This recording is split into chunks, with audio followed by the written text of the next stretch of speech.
Good evening बच्चों। जैसा कि आप लोगों को मालूम है, हम लोग क्लास 9th की ज्योग्राफी फॉलो कर रहे हैं। Chapter number 4 climate. बच्चों, आज का हमारा टॉपिक है द हॉट वेदर सीज़न, जो आपकी स्क्रीन पे आपको दिखाई दे रहा होगा। हॉट वेदर सीज़न नॉर्मली हम इसको समर बोलते हैं।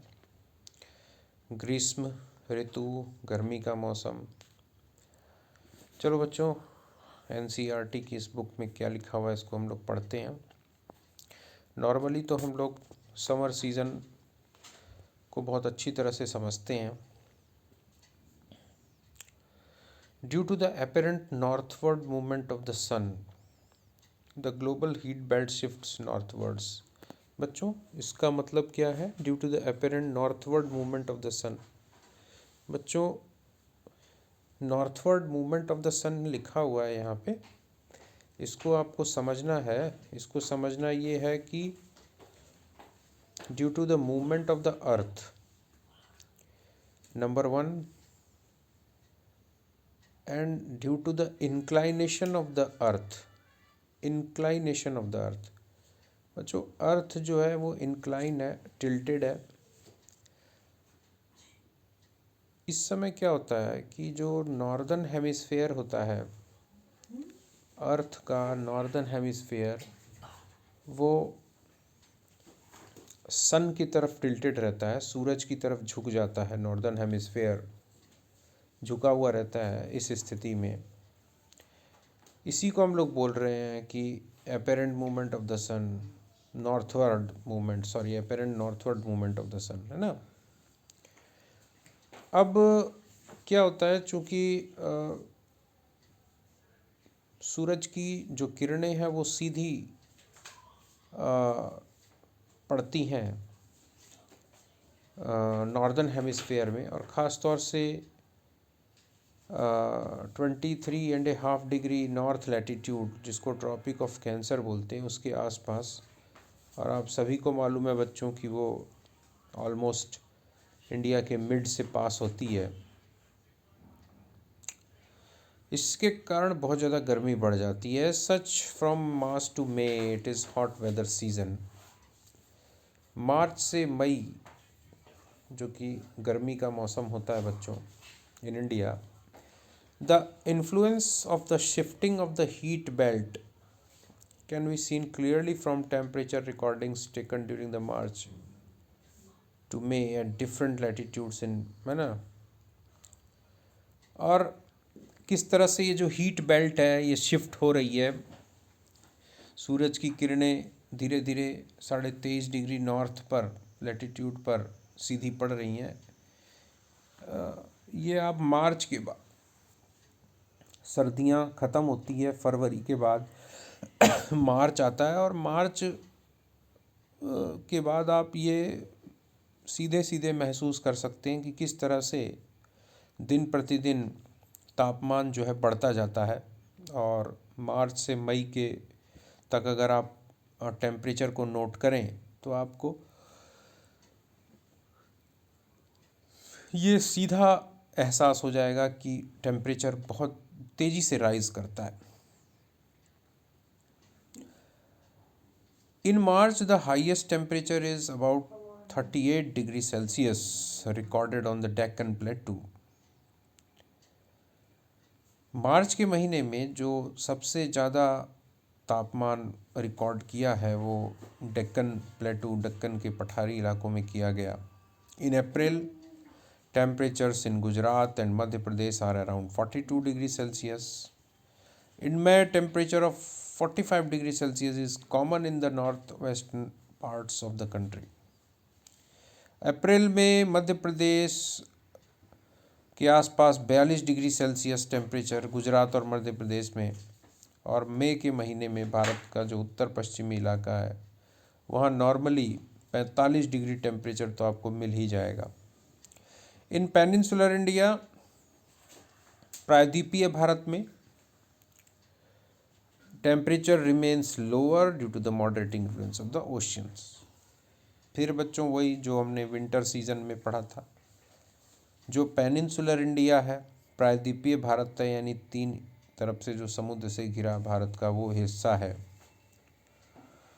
उसमें तापमान मॉडरेट बना रहता है, तापमान बढ़ता नहीं है। क्यों नहीं बढ़ता है बच्चों? क्योंकि due to the moderating effect of oceans, समुद्र का जो एक प्रभाव होता है उसकी वजह से तापमान ज़्यादा बढ़ता नहीं है और टेम्परेचर जो है मॉडरेट रहता है। The summer months experience rising temperature and falling air pressure in the northern part of the country. गर्मी के महीनों में हम बढ़ते हुए तापमान को देखते हैं, अनुभव करते हैं, और इसकी वजह से जो एयर प्रेशर होता है वो भी लो होता जाता है, कम होता जाता है, वायुदाब कम होता जाता है। भाई सिंपल सी बात है, तापमान बढ़ेगा, धरती का तापमान बढ़ेगा तो धरती से सटी हवा गर्म होगी, गर्म होगी तो वो ऊपर की तरफ उठेगी। जब वहाँ से हवा ऊपर की तरफ उठेगी तो डेफिनेटली हवा का जो दबाव है, एयर का जो प्रेशर है वो कम हो जाएगा। Towards the end of May an elongated low pressure area develops in the region extending from the Thar desert in the northwest to Patna and Chota Nagpur plateau in the east and southeast। बच्चों, मई के अंत आते आते एक कम वायुदाब का क्षेत्र बन जाता है, एक लो प्रेशर एरिया बन जाता है। कहाँ? राजस्थान के थार रेगिस्तान से लेकर के पटना और छोटा नागपुर जो कि पूर्व में है और दक्षिण पूर्व में है, इस पूरी बेल्ट में, यानी पश्चिम में थार रेगिस्तान से लेके पूर्व में पटना और छोटा नागपुर इलाके तक एक बहुत कम वायुदाब का क्षेत्र बन जाता है। Circulation of air begins to set in around this trough, और फिर क्या होता है, हवाएं जो है इस ट्रफ के कारण, यानी इस लो एयर प्रेशर बेल्ट के कारण हवाओं के आने का सिलसिला शुरू हो जाता है। A striking feature of the hot weather season is loo. These are strong, gusty, hot, dry winds blowing during the day over the north and northwest India। बच्चों, गर्मी का जो ये मौसम है, ये जो ऋतु है, इसका एक बहुत ही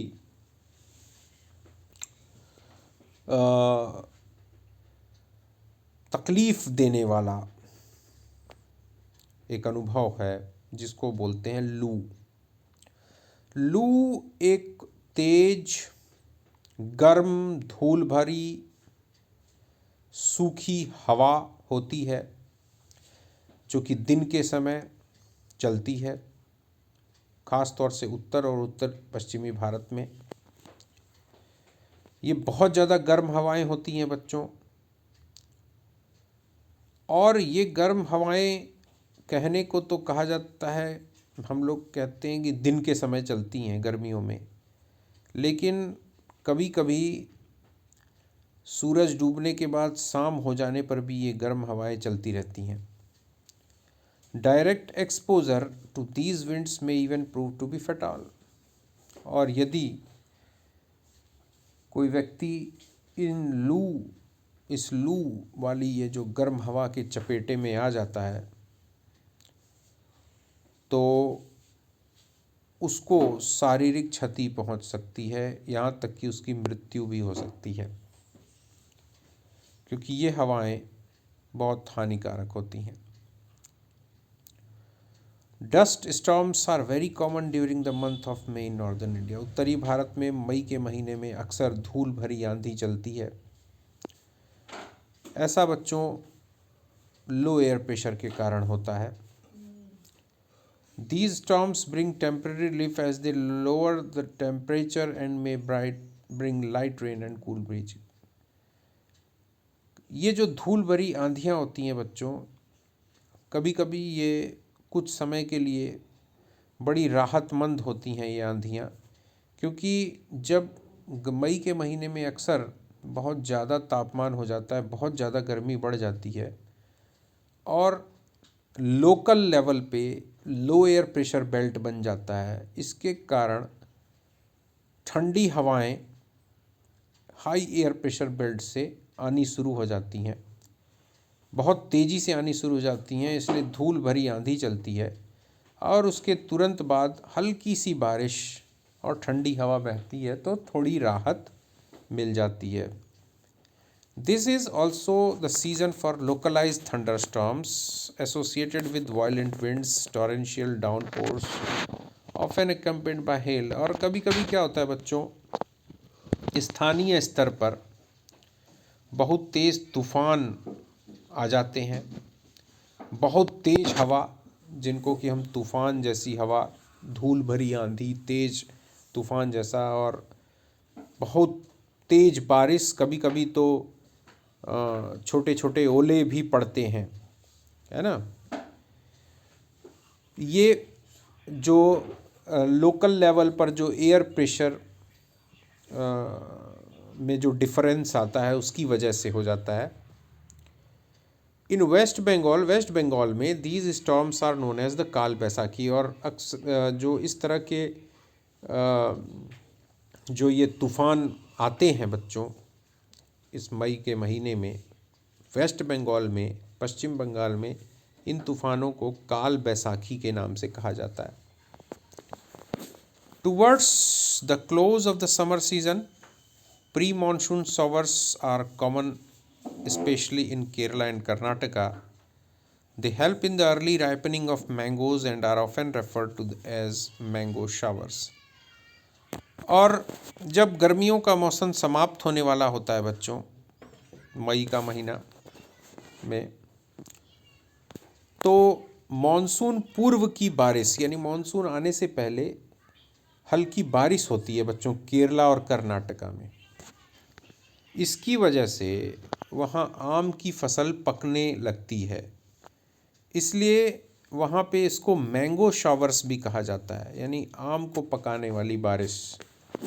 बच्चों ध्यान देना, ये pre monsoon showers monsoon wind की वजह से नहीं होती, बल्कि लोकल लो एयर प्रेशर